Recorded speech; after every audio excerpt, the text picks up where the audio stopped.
Researchers حیران تو تب ہوئے جب ان کو انٹارکٹیکا کی برف کے اندر سے یہ خوفناک آواز سنائی دی۔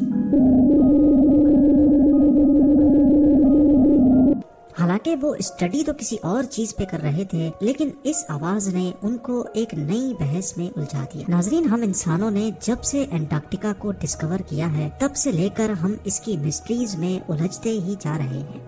یورپ سے بھی 40% بڑا یہ برفانی کانٹیننٹ قریب 1,36,00,000 اسکوائر کلومیٹر کے ایریا پر پھیلا ہوا ہے، یعنی اس میں 4 انڈیا یا پھر 17 پاکستان جیسے ملک فٹ آ سکتے ہیں۔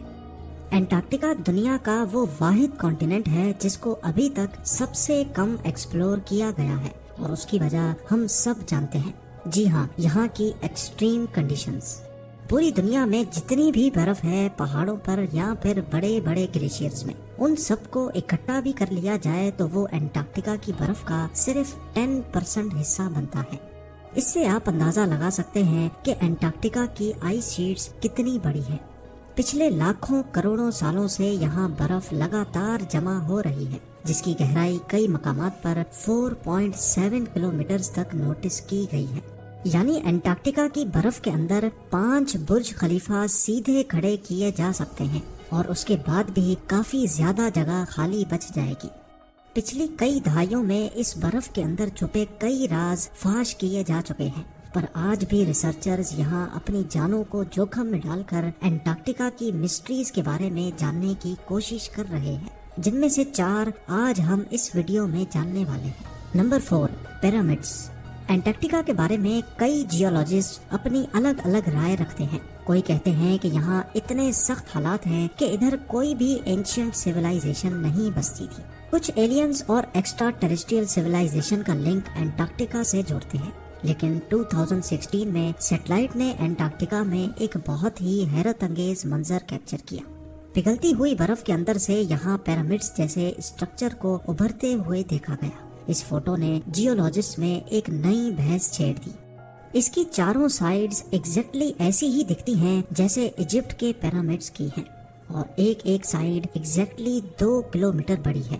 ریفرنس کے لیے آپ کو بتاتے چلیں کہ گیزا کے سب سے بڑے پیرامڈ کی سائیڈز صرف 750 فیٹ یا پھر 220 میٹرز ہی ہیں۔ اس بات کے کافی زیادہ چانسز ہیں کہ یہ کوئی نیچرل فارمیشن نہیں بلکہ کسی سیولائزیشن کے ہاتھوں بنائے ہوئے پیرامڈز ہیں، اور اگر واقعی یہ کسی نے بنائے ہیں تو پھر یہ بھی ممکن ہے کہ اتنے بڑے انٹارکٹیکا میں اور بھی کئی پیرامڈز ہوں گے یا ان سے ریلیٹڈ سیکرٹس برف کے اندر ہی دفن ہوں گے۔ اب اگر 1 سیکنڈ کے لیے اس تھیوری کو سچ مان لیں تو ہمارے ذہن میں بہت سارے سوالات جنم لیتے ہیں کہ آخر وہ کون لوگ تھے اور اتنی زیادہ ٹھنڈ میں انہوں نے یہ کام کیسے انجام دیا۔ ہاں، یہ بات درست ہے کہ آئس کور ڈرلنگ سے یہاں لاکھوں سال پرانی برف کے سیمپلز بھی ملے ہیں، جس سے یہ پروف ہوتا ہے کہ لاکھوں کروڑوں سال پہلے بھی یہاں ایسے ہی برف ہوتی تھی جس میں زندگی کا ہونا پاسبل نہیں ہے۔ پر 2017 میں یہاں جرمن جیولوجسٹ کی ایک ٹیم نے کئی مقامات پر کور ڈرلنگ کی، اور جو رزلٹ نکل کر آیا وہ واقعی بہت حیران کرنے والا تھا۔ کور ڈرلنگ میں ہزاروں سال پرانی جڑی بوٹیوں اور درخت کے سیمپلز بھی نکل کر آئے جو ہزاروں فیٹ برف کے نیچے ہی دفن ہیں۔ یہ اسی طرح کے درخت تھے جیسا کہ کسی رین فارسٹ میں پائے جاتے ہیں۔ سائنسدانوں کے ایسٹیمیٹس کے مطابق قریب 11,000 سال پہلے لاسٹ آئس ایج کے وقت پورا انٹارکٹیکا برف سے ڈھکا نہیں ہوتا تھا، بلکہ کچھ ایریاز ایسے بھی تھے جہاں جنگلات پائے جاتے تھے اور زندگی کا ہونا ممکن ہوا کرتا تھا۔ پر سوال یہ ہے کہ اس فوٹو میں دکھنے والا یہ پیرامڈ ہے کہ نہیں۔ اس کو کوئی فزیکلی جا کر وہاں چیک تو نہیں کر پایا، پر ایک بات تو کلیئر ہو گئی کہ ایک وقت ایسا تھا جب انٹارکٹیکا بھی ہرا بھرا اور زندگی سے بھرپور ہوتا تھا۔ Number 3، strange sound. 2002 میں انٹارکٹیکا میں ایک بہت بڑا برف کا حصہ ٹوٹ کر سمندر میں شامل ہو گیا۔ لارسن بی نامی یہ آئس شیلف 3,250 اسکوائر کلومیٹر بڑا اور قریب 220 میٹرز موٹا تھا۔ یوں سمجھ لیں کہ یہ کراچی کی سائز جتنا برف کا تودا تھا۔ اتنا بڑا آئس شیلف سمندر کی نظر ہوتے ہی جلد ہی پگھل گیا، اور ظاہر ہے اس کی وجہ سے اوشن کے پانی میں بھی بھرپور اضافہ دیکھنے کو ملا۔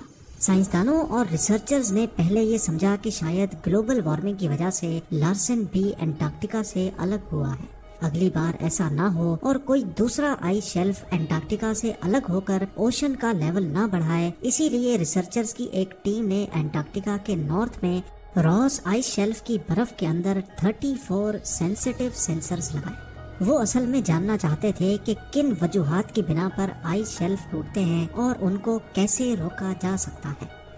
آپ کو یہاں بتاتے چلیں کہ جس طرح ڈیزرٹ کے ڈیونز ہوتے ہیں، اسی طرح انٹارکٹیکا میں بھی برف کے ڈیونز ہوتے ہیں جو کہ آئس شیلف کو کور کر کے ان کو اچھی طرح انسولیٹ کیے ہوتے ہیں۔ ان سینسرز کی مدد سے آئس شیلف کی فزیکل پراپرٹیز اور اس کے اسٹرکچر کے بارے میں پتہ لگایا جا رہا تھا، لیکن جو رزلٹ نکل کر سامنے آیا اس نے پوری سائنٹیفک کمیونٹی میں ہلچل سی مچا دی۔ سائزمک ڈیٹا سے معلوم پڑا کہ راس آئس شیلف ہر وقت اپنے آپ وائبریٹ کر رہا ہے اور اس کے اندر سے یہ آواز سنائی دے رہی تھی۔ اس آواز کی فریکوینسی صرف 5 ہرٹز ہے، اسی وجہ سے یہ انسانی کان ڈائریکٹلی نہیں سن سکتے، پر سینسر سے آنے والا ڈیٹا صاف صاف اس بات کی گواہی دے رہا تھا کہ یہاں کوئی تو ایسی طاقت ہے جو اتنے بڑے آئس شیلف کو نان اسٹاپ وائبریٹ کر رہی ہے۔ کئی مہینوں کی ریسرچ کے بعد اس آواز میں کچھ بدلاؤ دیکھا گیا۔ اسی دوران یہ بھی نوٹس کیا گیا کہ موسم بدلتے ہی آئس شیلف کے اندر سے آنے والی آواز بھی بدل جاتی ہے۔ پھر آخر کار یہ نتیجہ نکالا گیا کہ راس آئس شیلف میں یہ آواز ہواؤں کی وجہ سے پیدا ہوتی ہے۔ یہاں کی تیز ہوائیں جیسے ہی اپنی ڈائریکشن چینج کرتی ہیں تو آئس شیلف کے اندر سے آنے والی آواز بھی بدل جاتی ہے، ٹھیک اسی طرح جیسے کسی فلوٹ میں ہوا کم یا زیادہ پھونکنے سے اس کی آواز چینج ہوتی ہے۔ اب ریسرچرز اس آواز کو سن کر اندازہ لگاتے ہیں کہ آئس شیلف کے اندر کیا چل رہا ہے، اس کی مضبوطی کتنی ہے اور وہ مین لینڈ سے الگ ہوا ہے کہ نہیں۔ Number 2، under ice lakes. Antarctica کی موٹی برف کے نیچے کسی بھی چیز کو امیجن کرنا کافی مشکل ہے، لیکن حقیقت یہ ہے کہ سائنسدانوں نے یہاں کئی انڈر گراؤنڈ لیکس ڈسکور کی ہیں۔ 1970 میں ریڈارز کی مدد سے انٹارکٹیکا کے نیچے پہلی لیک ڈسکور کی گئی تھی۔ ایک ایسٹیمیٹ کے مطابق ابھی تک 400 سے بھی زیادہ لیکس ڈھونڈی جا چکی ہیں جو پچھلے ہزاروں سالوں سے برف کے نیچے ابھی تک فریز نہیں ہوئی۔ ان میں سب سے بڑی لیک واسٹاک ہے جس کو رشین سائنٹسٹ نے ڈسکور کیا تھا۔ یہ نہ صرف انٹارکٹیکا کی سب سے بڑی بلکہ والیوم کے حساب سے دنیا کی تیسری بڑی لیک بھی مانی جاتی ہے۔ 3.5 کلومیٹر نیچے پائی جانے والی اس لیک میں سے جب سیمپلز نکالے گئے تو اس کا پانی -3 ڈگری سیلسیس ہونے کے باوجود بھی فریز نہیں تھا، اور یہ پچھلے 2 کروڑ سال پرانی لیک ہے۔ 2014 میں سائنسدانوں کو لیک وائلنز میں ایسے مائکرو آرگنزمز ملے جو پوری دنیا میں صرف یہیں پائے جاتے ہیں۔